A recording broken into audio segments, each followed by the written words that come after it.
Hey everyone, welcome to Greenlight. So today we're going to be talking about Snake Eyes and the creator of Snake Eyes and Storm Shadow too, as well as going into the stunts of the film. So let's get into it right now.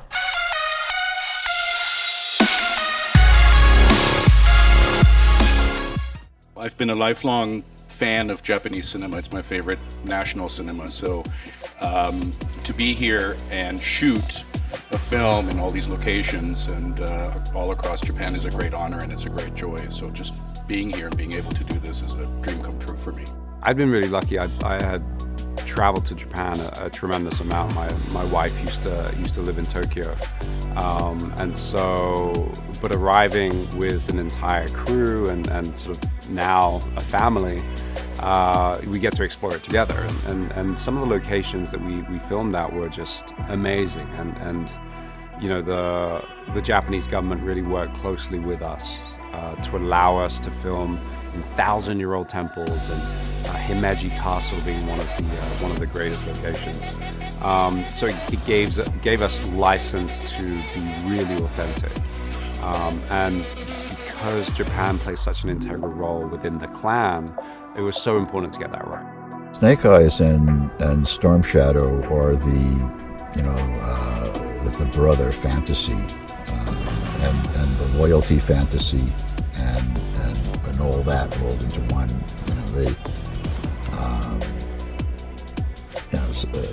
I didn't really have a handle on Snake Eyes until they introduced Storm Shadow. When they brought in Storm Shadow, I realized, oh, this is the only Asian character in the entire G.I. Joe universe, and he's a bad guy. And I said, oh, I didn't particularly like that. So I was trying to figure out what I could possibly do about that.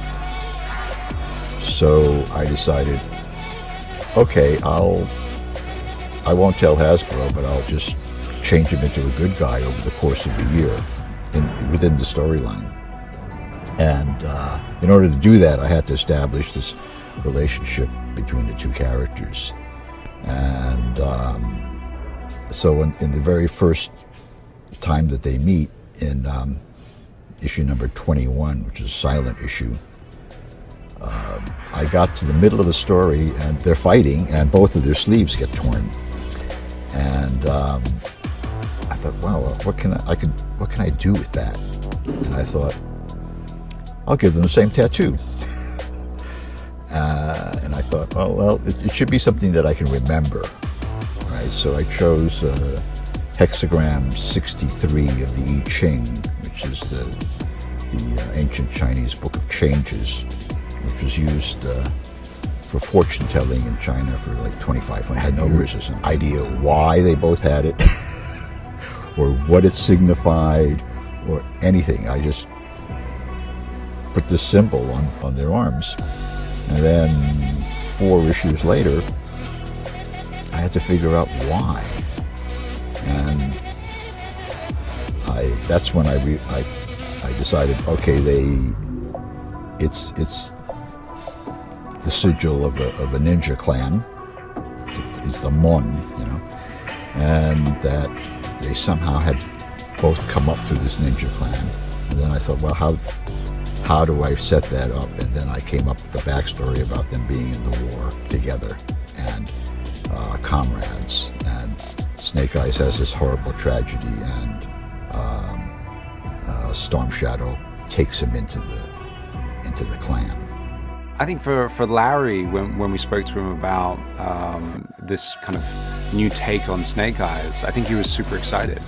He wrote those comic books a long time ago at a different time in the world. And so for him to be able to truly express his creativity with us, I think he really looked forward to it. I think Larry being on board definitely gave us kind of the stamp of approval.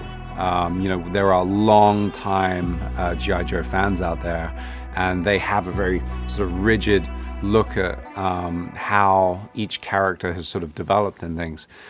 So to have Larry on board, to be able to sort of blossom a character's past and tell of their history, I think was really important, because, you know, having the original creator on board, you can't deny the fact that perhaps this is the way that he wanted it in the first place. I'm very excited to show American audiences and international audiences an aspect of cinema that I don't think is in the mainstream for the most part.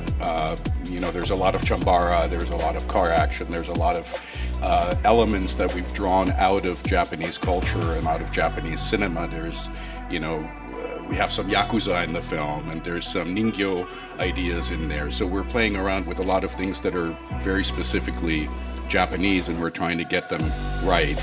And I think that will make this film very, very special. When I read the script, I was very gratified to see that a lot of the core stuff about the characters and who they are and how they interact, and the integral core fantasy of that relationship was intact. And from what I've seen, I think, you know, Robert is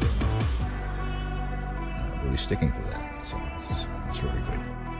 The type of training that we actually went through was predominantly focused on the choreography, because through the fighting and the martial arts, your body changes, and your muscles in which you need sort of, you know, your fast twitch reaction, sitting down in that kind of low horse stance for the entire day. Your legs soon adapt to it, but also we did sort of private training, so we would have 4 to 5 hours of choreography every day, and then I would go and do like an hour and a half with a private trainer just to keep my cardio and my sort of energy levels up, and then we would do like 2 hours of script training with Robert. So that was our day for pretty much a month and a half to 2 months. I think through the training, we all realized a lot about ourselves. We knew, or through sort of Kenji and the stunt team's guidance, that we could do every single thing that was thrown at us. And so in the beginning, where it would take like a whole day to learn a choreography, it would take, you know, about 30 minutes by the end of the production to sort of like relearn and absolutely sort of execute a sequence flawlessly. So we became a very well-oiled machine, and I think not only is it physical, but it's a mental task to be able to. It's like a dance. You got to remember your muscle sort of motion, and so yeah, by the end of it, we really became kind of very much in tune. So the car carrier is probably one of my favorite and biggest sort of stunt sequences, and it took probably a good week to film all the different little parts, from the motorbike sort of chase sequences to the actual choreography on top and below the car carrier. So the fascinating thing was we couldn't have what you would usually have as sort of harnesses with kind of points of sort of safety. Usually you would have kind of strings or ropes attached to the top, but with the movement of the swords, we couldn't have anything below and anything to the side, because it would limit our sort of motion. And so what we'd had to do was just have crash mats.